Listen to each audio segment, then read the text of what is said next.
Whether you call it a defence exhibition or an arms fair, it's become the biggest in the world, and its vast size leads to unlikely neighbours.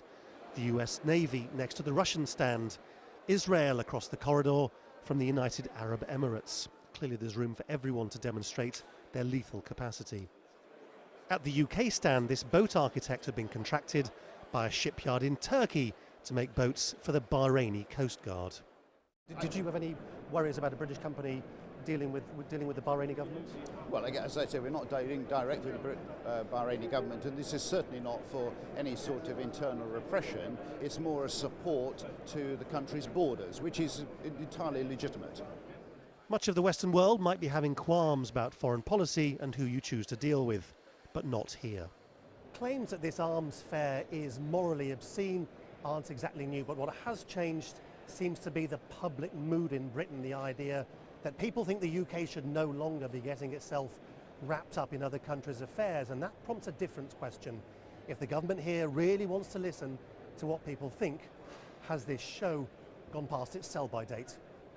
Certainly the protesters who've camped out around the arms fair argue that now's the time for a new set of foreign policies based on dialogue rather than threat.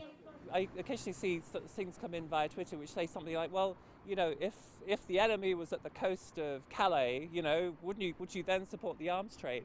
And I feel I should point out that it's our weapons that are floating off the coasts of other countries. And the question is, should we be opposing that or should we be supporting it? Yet the head of this consultancy, which trains soldiers from the UK to the Middle East in threat awareness, thinks the arms trade doesn't conflict with the new public mood. Weapons are of themselves neutral. They can be put to any kinds of purposes, and unfortunately it does remain the purview of the final end user to use the equipment as they will. We make our best effort as a country, I know that from my time in government, to make sure that it goes to countries that sign up to as good a standards of human rights as we would wish. But it's an imperfect world. So whether this international bubble of wealth and power is bothered by a new public mood calling for less intervention, they certainly don't show it. The usual line is that if we don't sell the weapons, then someone else will. Or as the Russians put it, it's only business.